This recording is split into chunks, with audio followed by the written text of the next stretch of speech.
Okay. So we are learning the halachos of lying. Okay, that's basically it. We're learning the halachos of lying. Okay, so the what?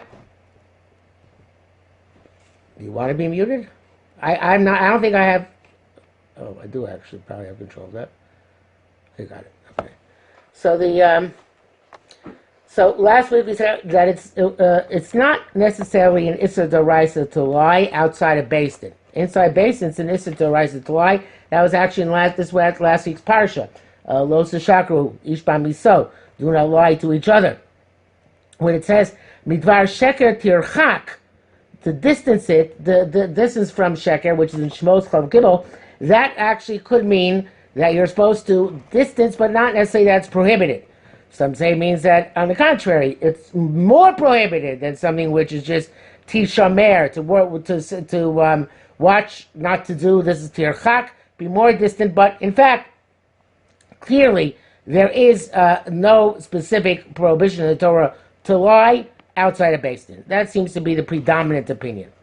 But it is a very, very bad midah, and some people hold it's also to lie. Some people hold it's a d'oraisa. Now the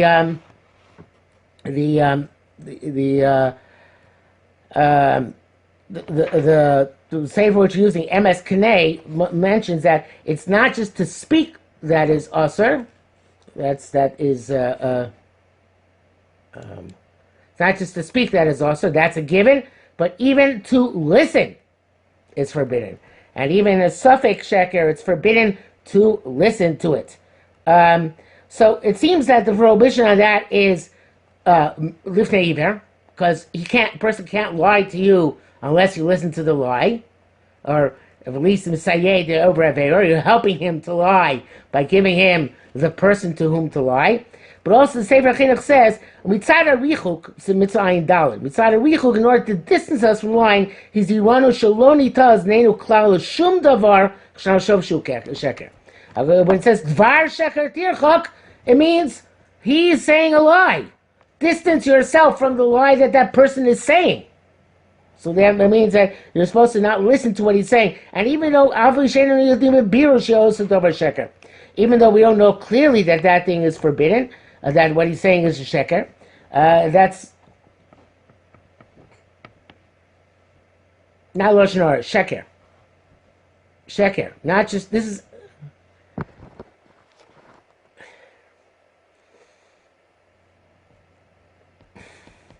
Right, so then if you have a suspicion that somebody's lying, you're supposed to distance yourself from them and not listen to them.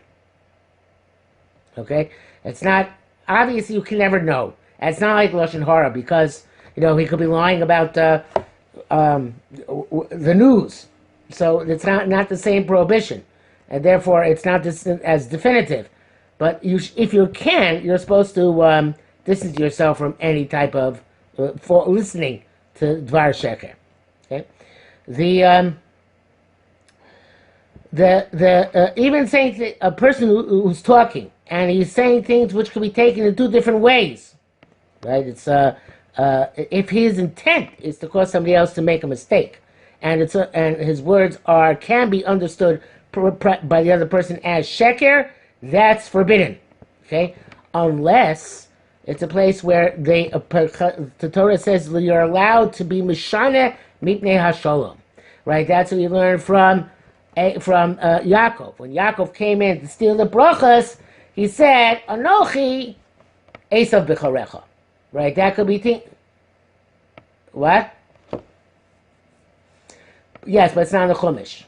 In the Chumash, you have Anochi esav b'charecha. He said it in a way that even though he wanted Yitzchok to hear, Anochi Esav b'chorecha, I'm Esav, your firstborn. It could be interpreted as Anochi, I'm me, Esav b'chorecha. So in the case where it's mutter to lie, so then you're allowed to lie, then it's best if you can lie in a way which is not 100% outright lie, but rather is actually kind of like a leading somebody astray. Right, leaving false implication. Okay, so that is the That's the preferable way to do it. Now, if you say also emes, and you leave out certain things which are consensual to understanding what exactly is going on, so then you're also telling your sheker that also is a lie. It's interesting, the way his source here is from Gemara Yevamos, where Shmuel is going to speak to Shaul. Hashem says to Shmuel, go speak to Shaul and tell Shaul he's no longer going to be king. Right? So Shmuel says in one of this very strange psukim in Tanakh, he says, I'm afraid. Right? God says, go, and Shmuel says he's afraid. Right? So Hashem says, take a calf with you and say you came to make a korban. Right? So this is, so the Gemara says, from this we see that you're allowed to change what you're saying in order to keep the peace, or in this case, in order to prevent yourself from being killed. So the question is, wait a minute, it's not a lie. He did bring the korban, right? So how's it going to learning out from this that you're allowed to change and lie if it's going to keep the peace? So they say, it must be that if you leave out details from the truth, you're telling a half-truth, so that's also a form of a lie. So that's only permitted to do when it's mitnei shalom, when you have to do it in order to keep the peace, or for whatever other reason it's permitted to lie. Is that clear? Because he didn't tell him that he came to tell him, when Shaul asked, why are you here, he didn't say initially that I'm here in order to tell you that you're no longer going to be king anymore. Yes, he just said, I'm here to bring a korban. And then, gradually, it came out, but it wasn't done right away. It was only half a truth. Yes. Now, even if you don't talk at all, but you make a motion, like a wink or a hand motion, and from that comes out a sheker, that's also forbidden. The Gemara says that he brings down a Gemara here in Shavuos, where Talmud, whose Rebbe said to him, the Rebbe is not named for reasons which will come obvious in a moment, I have one witness in the case. You come to court with me, don't even say anything, just stand there. So it'll look like I have two witnesses. So that's forbidden. Okay? So that means that even just standing there is still considered var sheker tirchaf, even if you're not saying anything. Okay? So from this, the author of the sefer wants to say, it certainly stands to reason that it should be also to lie in writing. Now, it's interesting because I don't think we have anywhere explicit in Chazal that it's also to lie in writing. The Emes Knei, it says that shtaros, which are false, are very bad. And you get the very bad punishments come on people who write false shtaros. But if I write a letter and I say Yankee is engaged, and Yankee is nowhere near engaged, so that's just that's a lie. The question is, what's the prohibition of lying in writing? So obviously there's a certain chakira here, there's a certain lumdus. If you're going to say that lying is also because of me, right, that I'm lying, then well, the truth is, in either way, it's going to be a lie here. But if you're going to say, because lying is also because the person who's lying, or because the person is being lied to. But the truth is that it makes no difference here, because the lie takes place either way. So the question is whether, though, in writing it's considered to be a lie. He thinks that it's a kal v'chomer, that it should be, it's a certain lie in writing, and it's also to lie out, of course, silence. In other words, just like that Talmud, all he was asked to do is just stand there, and that in and of itself was a lie. So therefore we see var sheker tirchaf even applies to just standing and not saying anything.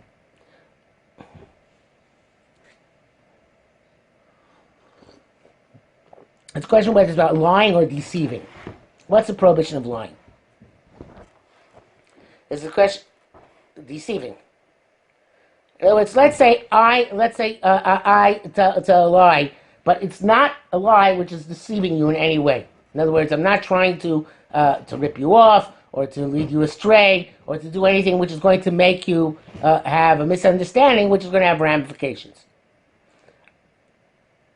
What? Yeah. So I come. Let's say I tell you. This probably happens every day, thousands of times around the world. I tell you a story about a Hasidic Rebbe, and the story never happened. Right? It's a lie. Right? But I'm not trying to deceive you. I'm trying to inspire you. So I made up a Rebbe story. Right? So that could be in that case that's not that I'm not. It's true. I'm saying something false, but I'm not deceiving you. Right? On the other hand, there are cases where I'm saying something true, but it will leave you the wrong impression, such as the case we had before, where you say a half-truth, right? So obviously, lying has two possible components to it, and and it's not clear that if lying where there's no deception would be prohibited. But I think it is, but not necessarily, because obviously people make up stories all the time. And the question is whether you have to know that they made the stories made. They have to say stories made up. It's interesting. This is just a hyperlink which occurred in my mind just now, which is that according to those who say that magic tricks are asur, which is most poskim, it may be a heter if you tell them that how you did the magic trick. Now that of course spoils the effect.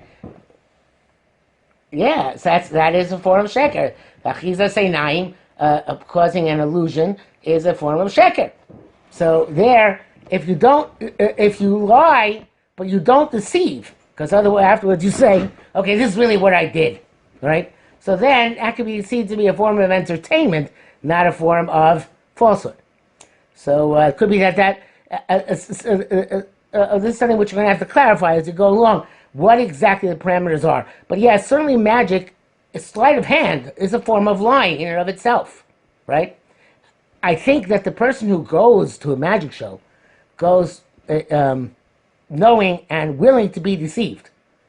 But the person who's lying, the person who's doing sleight of hand is lying. Daniel, what do you say?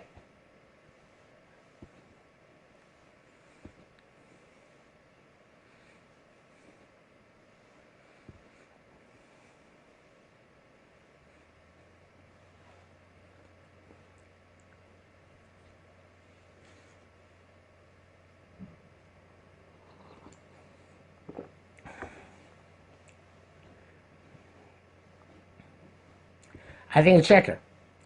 But I think that in cases where a person was willing to be deceived, sheker is okay. The truth is that one could come out, if one took a very strict line against sheker, one would come out against all books which are fiction, because they're based on lies. But that's not the case. They're obviously not considered to be lies because I know it's fiction, you know it's fiction, so therefore there's nobody's being lied to, nobody's being deceived. I think lying would only be prohibited if there's actual deception involved, not just saying something which is not necessarily true. Okay, that's...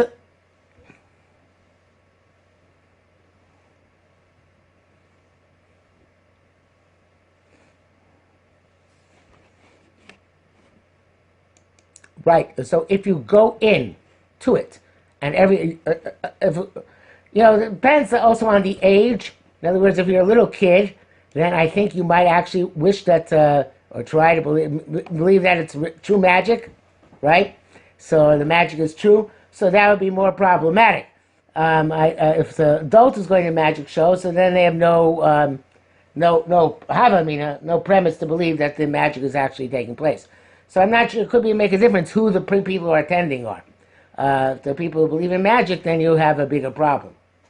But yes, I think most people who go to a magic show, that would not be the problem, that they're being deceived, but there's a separate problem, which is, again, you can, to present something as being true when it's not true also is a problem. So the problem is not so much, I don't think the problem is on the part of the audience in those cases, case of the magic show. The problem is on the part of the magician. That the magician is presenting something, even though everybody knows it's a pretense. But according to those who say magic is lesser, it means I can't do something which is an optical illusion without explaining that it's an optical illusion. Okay? The Rambam, but it's the famous Machlokes Rambam and everybody else. The Rambam holds that the magic is magic. There is no real magic; it doesn't exist. And what the Torah answered is this optical illusion. So, according to the Rambam, optical illusions are also can't do anything about it, and there's no way to prevent it except Amanas Nilmod in order to learn what other people might be doing and try and prevent it from happening. But according to most authorities, there is real magic, and that's what the Torah answered. And optical illusions are not real magic. And therefore, as long as you explain what you're doing, wouldn't be a problem of doing magic. Okay?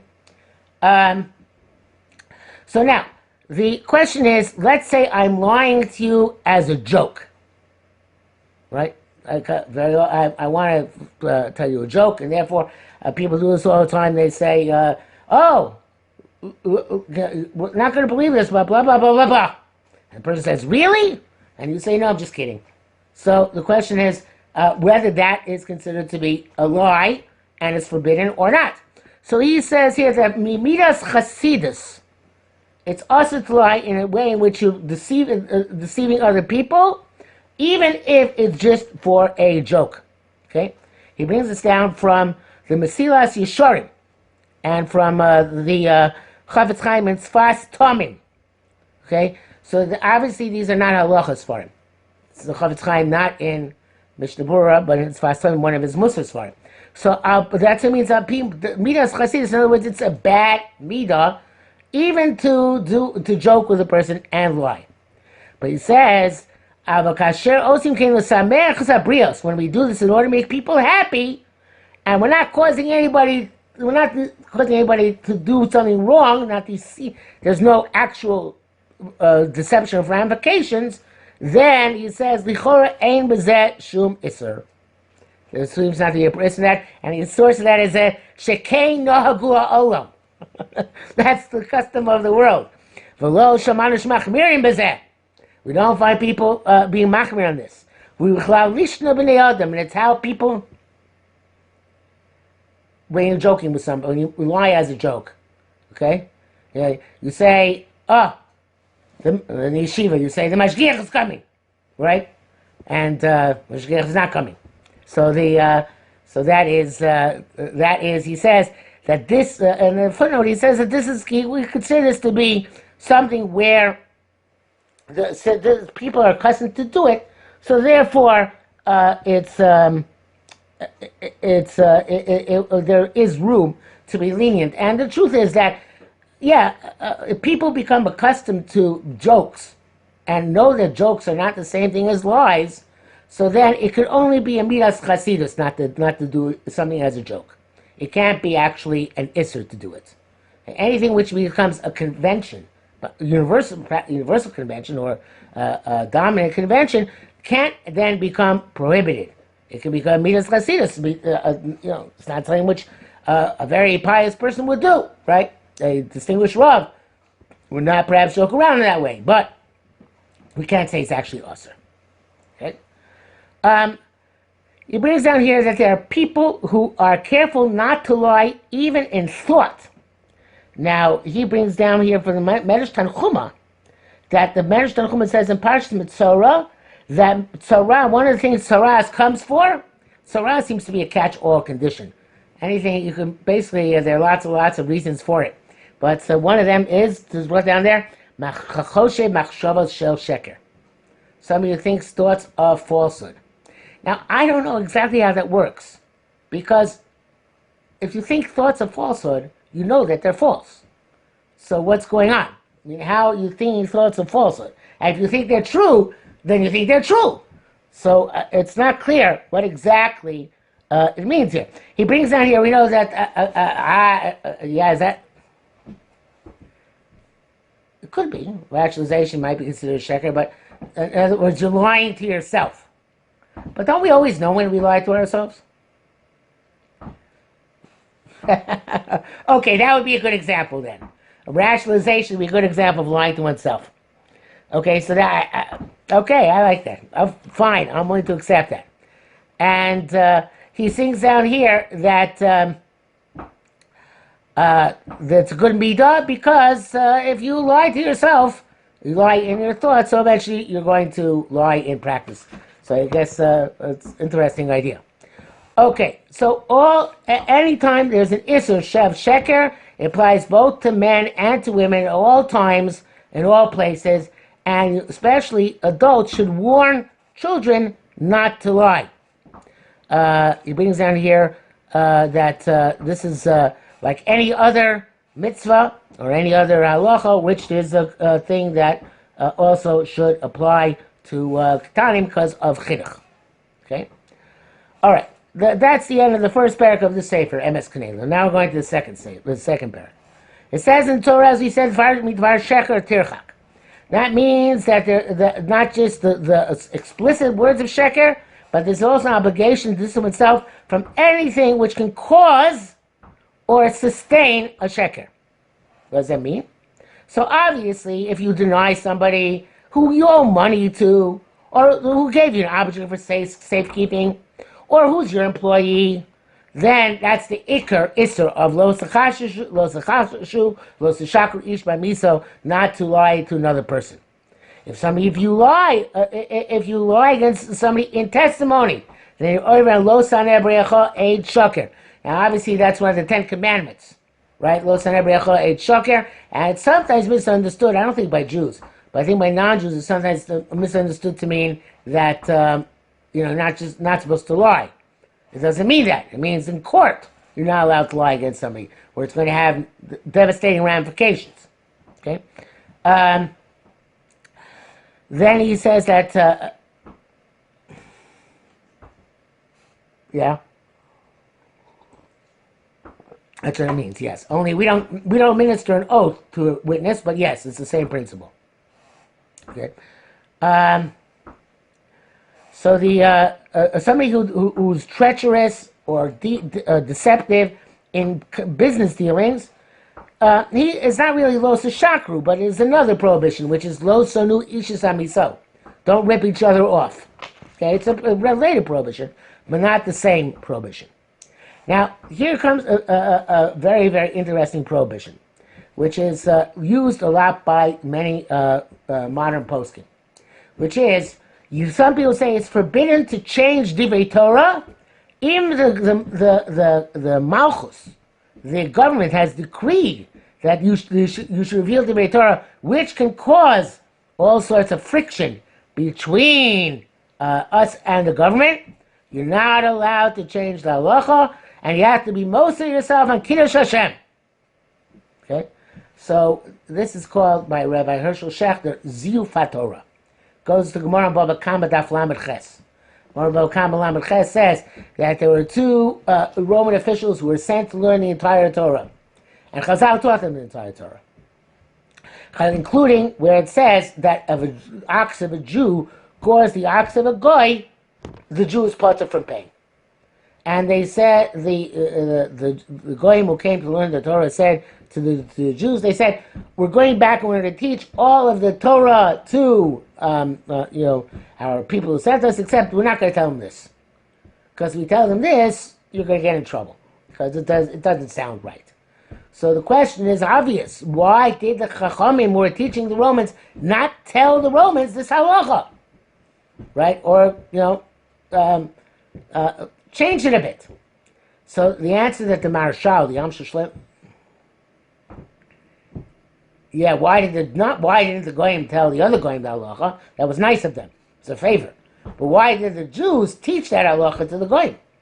Right? So the Marshal, Yam Shlema, Shlomo Luria from the 1500s, that's his famous chiddush there. And he says that you're not allowed to change Torah, even to save yourself from persecution, even to save yourself, it sounds to the Marshal, from death. Okay? And that is, again, Rabbi Hershel Schachter gave that the term Ziyuf HaTorah. falsification of Torah.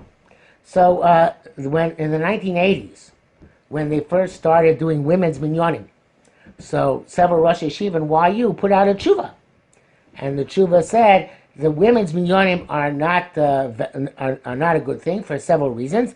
Among them, there is ziyuf HaTorah. They falsify the Torah because they leave the impression that there's such a thing as a women's minyan, and by definition, there's no such thing as a women's minyan, right? So that would be considered a form of ziyuf HaTorah.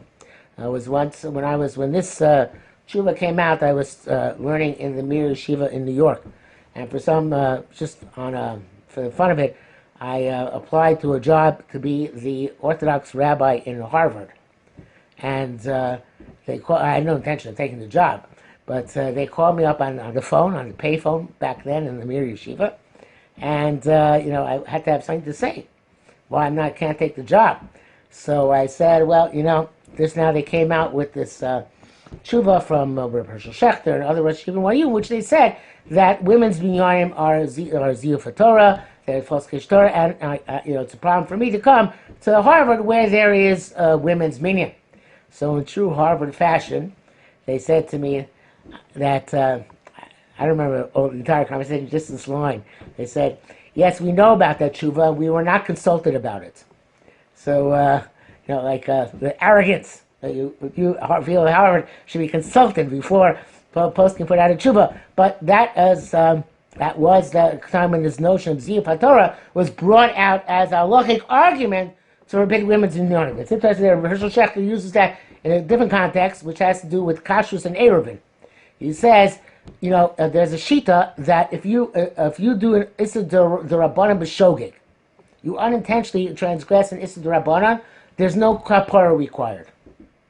Because the Torah says that the prohibition not listening to rabbis is also because of lo sasuru. Don't deviate from that which they tell you. And deviation implies a deliberate deviation, not an inadvertent deviation. There are many difficulties with the svara, but it's brought down by the Sivas HaMishpat, Rabbi Yosef Enkel, that a shogeg the Rabbanan does not require tshuva. So that brings up a very interesting question. Let's say you're a rabbi in town, and there is no eruv, or the eruv is possible. It's possible. Or let's say you have something which is kosher d'oraisa, but not kosher d'Rabbanan, right? Let's say gvinas akum, right? So non-Jewish cheese, not kosher cheese. So so you, the rabbi, can just say to the congregant, people there is an eruv, right? And they're only a shogeg, because they think there's an eruv. It might even be misasik, but I'm not going to get into that right now. But there's no, there is no eruv. I come to a town and I say there is an eruv here, and you carry, right? What prohibition did you transgress? Yes, but we just said if you transgress the Rabbanan b'shogeg, not deliberately, you don't require kapara.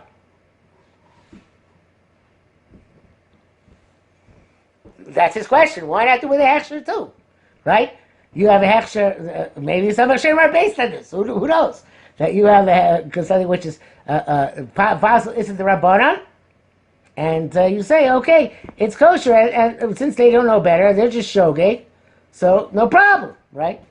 So he says, why is the rabbi not allowed to do this? So he says, you're not allowed to do it because this principle is ziyuf HaTorah. You can't say something is kosher if it's not kosher. It's a story that somebody once was in Brisk, there was a chole. So the Marshal wants to say that it is. Yes. Okay. So there's a story in Brisk that there was once a sick person who had to eat pig. And he said, okay, I have to eat pig, I have to eat pig. Don't ask me why that should be, that he should have to eat pig, I don't know. But if I have to be, and if the story is true, but I have to eat pig, fine. But I want it to be shechted by a shoichet properly. Okay? So they brought a shoichet to shecht the pig. And the shoichet shechted it, and he checked the lungs, and there was a shiloh on the lung, whether the lung was kosher or not. Everything which by a cow would be a shiloh. So they came to Reb Chaim to paskin on the kashrus of the pig. So Chaim said, in a kosher animal, this would be kosher, but I cannot say about a pig that it's a kosher pig. So obviously there's a ziyuv Torah of some sort to say that a pig is kosher, even when you're poskening on the on its lungs for a cholet. What? Yeah, you have to eat it. Yeah. The cholet wanted it shechted. No. Yeah. He just felt better that way. Shech the pig. So so now it's interesting because the Marshal says this, and many poskim argue on it, and so therefore it's not certainly a case of pikuach nefesh. You should not be machmir. In other words, if somebody comes and says to you, your life or you falsify Torah precepts, falsify the Torah precept.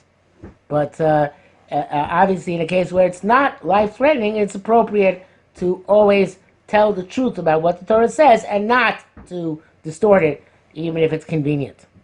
Okay? Even a manner in which there is there's no loss to a sheker, no direct loss from a sheker, but there could eventually come across a damage. And he says a very interesting example. Let's say you try and become friendly with a person, but not lishma, not because you want to be his friend, but because you want to be able to butter him up. At some point in the future, maybe you'll have the opportunity of hoodwinking him and making some money or somehow getting an advantage from it. So your whole friendship is based on sheker. So this is something which is quite possible to conceive of, especially in a place where flattery is involved. So he wants to say that is included in a pasuk in Mishlei, which says, Tovas Hashem sifsei sheker. Repugnant before God are lips of deceit. And pita puchos sonesi, and the mouth which is turned over, I detest. Okay, so therefore, from this perspective, this actually is a quote from the Sharei Tshuva. And the Sharei Tshuva says that these people are considered to be not being over a specific prohibition of Dvar Sheker Tirchak. In Dvar Sheker Tirchak is a prohibition, but they're over the midah of being shakranim. And there's a bad midah of being a shakran. He wants to say, some people, he says, say you're also over on Dvar Sheker Tirchak, even on this. And again, according to the assumption, we don't know if Dvar Sheker Tirchak is really Doraisa, an Isser, or just telling you a midah tova, but certainly it's one could distinguish between somebody who becomes a friend of somebody else for ulterior motives, because perhaps in the end,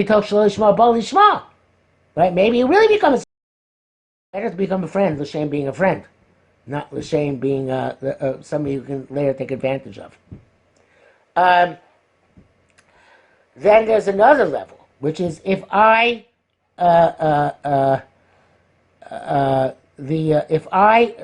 cause something good, which is going to come to you, to come to me instead, right? Another word, there's a case in the Gemara called Ani Amahapech B'Charora. If you're trying to make a business deal, right, and I come, literally means a poor person is trying to get a coal cake out of the garbage heap, right?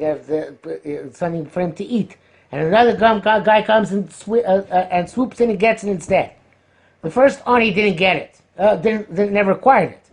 But the second guy is depriving him of something which he was trying to get. So too, in a business deal, the Gemara says, if I'm trying to buy a field, I didn't buy it yet, but you come, I'm trying to buy it, and you come along and you swipe it out from under me, that's also called Ani Amahapech B'Charora. It's a bad midah, right? So that's true about anything. If I take away something which you are intent on. Now, this is not so simple in a capitalist society because we thrive on competition. That's the whole basis of our existence in a capitalist society. So the question is, at what point competition becomes grabbing something from somebody else? I don't know the answer. But at some point, it probably becomes obvious that, okay, this guy is really far along the interview process. And well, I decide, okay, I'm going to jump in. And I'm going to undermine him, and I might even be better qualified. So that the question is, again, if it's the beginning of the process and you're better qualified, of course, why should you not get the job? But if it's later in the process, that's an issue. What is considered to be at the point at which you're depriving somebody of something as opposed to legitimate competition? And he brings down on this well, in the Gemara itself, when it talks about Onim Hapech B'Charor, Kedusha was not intentional. And yet, nevertheless, there were two. One Amora was intended to buy a field. The other guy actually bought the field, and he felt afterwards he didn't realize at the time. So then, in the end, nobody took the field. It was just remained hefker. So it's even if it's unintentional, there might be a problem. But certainly, if it's intentional, that's the main problem. In other words, it could be there just a midas chasidus that neither one wanted to actually take the field. But if it's the intentional, that is a problem.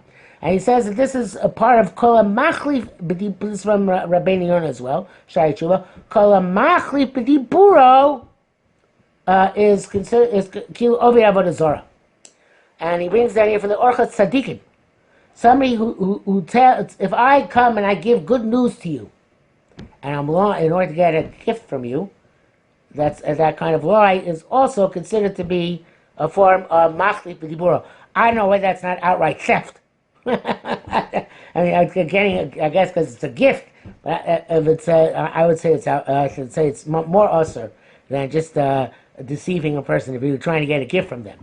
But the other case he brings down here is if Reuven is trying to buy a house, right? And Shimon comes in and says, I also want to buy the house, but he really wants pretending to buy a house, or Reuven should pay him off that he's not buying it, that it's like called machli b'dibura. So I think that's a much worse thing, actually. I think that is what you're doing in order to make money off your friend in a deceitful way. That is very close to the prohibition of los shakru, ishba miso, last week's parsha, if it isn't outright.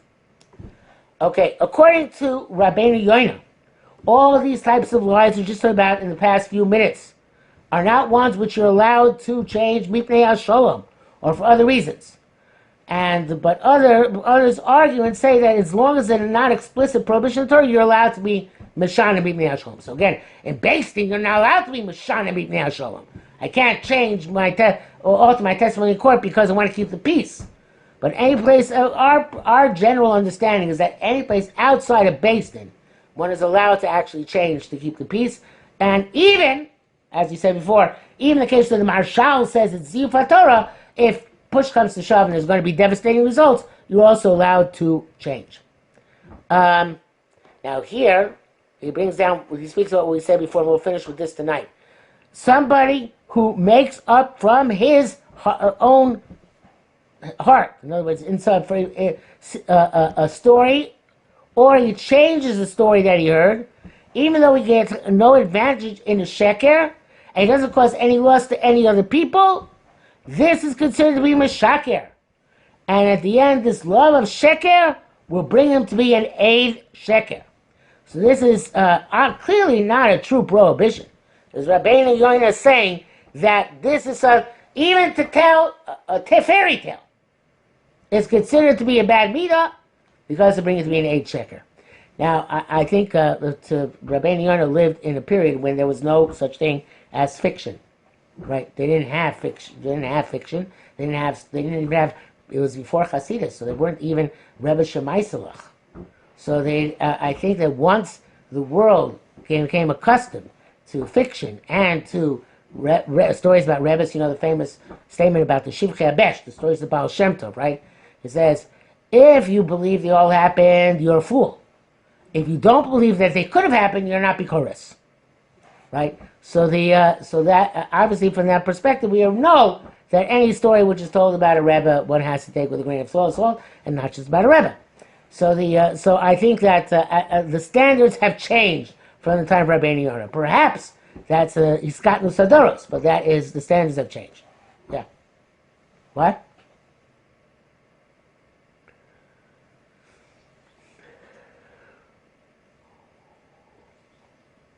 I think Mishalim, parables. I don't know if they're actually stories that they had. like I don't know if don't know if they wrote. In other words, it wasn't for entertainment. It was like I'm going to tell you a mashal in order to explain something to you. Could be I'm wrong, but it certainly wasn't as widespread as it is today, right? In the 1200s. Yeah. You're probably referring to an epic like Homer, right? Something like that, which is like Greek literature. Right. But the Chazal were very much against that. So it could be that time fiction was still something which was the Goyim wrote and recited fiction. We don't do that, right?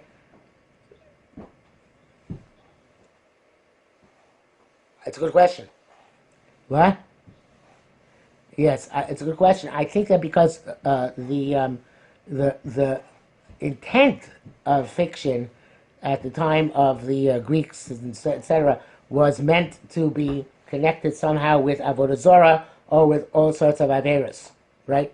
Glorifying. So therefore, Chazal were very opposed to that, and even there's as you saw, I believe in Kiddushin brings down in Sanhedrin brings down opinion that when it says "Kol Kori B'Sfar Chitzonim Ein L'Cheil Kolam Haba," that's referring to the books of Homer. I think I have some recollection of that. Could be I'm wrong, but that's what I recall. So I think it's because it glorifies things which you don't want to glorify. So that's a big machlokes about Harry Potter, right? Harry Potter glorifies the notion of magic, right? But also glorifies the notion of the great fight of good against evil. So the question is, what's primary? If the primary thing is glorifying magic, then it'll be awesome. If the primary thing is glorifying the fight of good against evil, then it would be okay. So that would be but again, yes, I think that fiction. It's two. There are two things. Truth is that one is that the fiction became more innocuous, wasn't so agenda driven, and the other is that that we have this wonderful heter, which is called "Came the Doshubo Rabin." Once many people have done something, it becomes mutter. What's an example of that? An example of that is Chukos HaGoyim. Right? Chukos HaGoyim, the first person to wear a short jacket, like we wear today, was over in Isser of Chukos HaGoyim. Because only Goyim wore short jackets. Jews wore long jackets. The 1,000th person, I don't know what point, but let's say the 1,000th person to put on the short jacket was no longer over Chukos HaGoyim. Because at that point, it became also the way Jews dressed, right? It was very commonplace. So too, fiction at one point in history might have been something which was unique to Goyim, and the first few fiction readers and writers in Klal Yisrael might have been over Midvar Sheker Tirchak or whatever. But after it became widespread, so then it no longer would have the same parameters of prohibition. Okay, I think we'll stop here for tonight. And we'll pick up with the next portion next time. Eventually we're going to get to when you're allowed to lie. What? Just Mondays. Just Mondays. Mondays at 5:30. Yes. As of now, yes. Okay? Have a good night.